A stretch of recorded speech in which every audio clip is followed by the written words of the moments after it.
Hey family, welcome to and welcome back. I'm so Ronica and I'm so ready to remind y'all to sow into your future. So here on today's episode of Sow Into Your Future, guys, I'm taking the 5 clips that I made YouTube shorts with, since my analytics say that not everybody watches the YouTube shorts.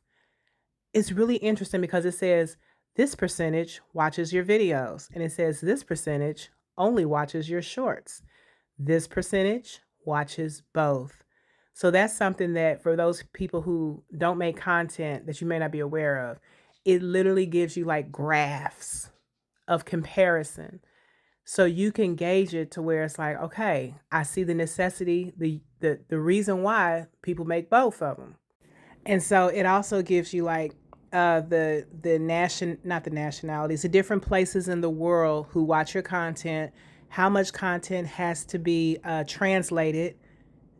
And it surprised me that I think somebody was watching me in Arabic, Arabic.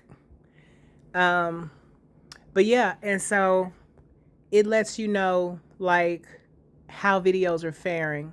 It even lets you know like this percentage of people watched videos that were over 6 months old.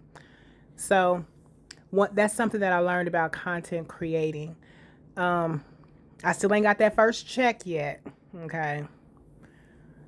Anyway, I don't want to put too much pressure on that first check, but a sister could use it. Okay. A sister could use it. So the it's like, okay, different content brings different subscribers. So like my fishing, my cooking videos, that fish fry thing I did, it brought over 300 subscribers. The sewing, as y'all know, that one sewing video that got up to like over 7,000 views, that brought majority. Okay, that brought majority. But the thing is that the word in the sewing video is what got most of the comments. So, I don't know. It's like when you make content, it's not like you're trying to please multiple people, because if you're being yourself, your authentic self, and then you're just going to do you anyway, right? But you have to look at, Jay-Z said it this way. He said numbers don't lie. And I'm sure somebody said it before Jay-Z said it, but he kind of coined the phrase, I guess, so to speak. Because the Bible says a poor man's wisdom is despised and his words are not heard. And so for Jay-Z to say that after he had made so much money, he was a billionaire when he said it, I believe. Then it's like, oh, okay, now it has weight. It's like, okay, Jay-Z said numbers don't lie, numbers don't lie. Anyway, so the people that, are watching certain videos or that's bringing certain subscribers. Oh, and it also says, the analytics, it says these people return to watch more videos. These people, it shows the ones that don't. And it's like, whoa. So right now I'm able to get people's attention to watch the videos, but then for some reason they just don't want to subscribe, or for some reason they just don't want to come back. So I don't know. I got to figure that one out.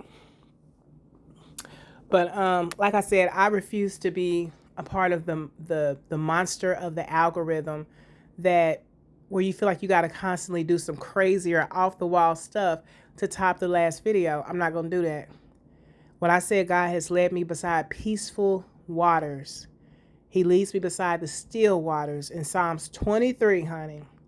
So it's like you don't have to compromise and have your content become questionable, so to speak, to make it.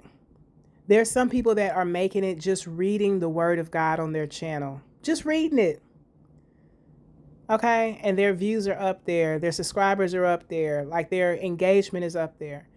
So I just have to find my footing and get my rhythm and figure out where God wants me at. But it's interesting. The whole journey is interesting. It kind of low key feels like you're putting your name in the hat, so to speak.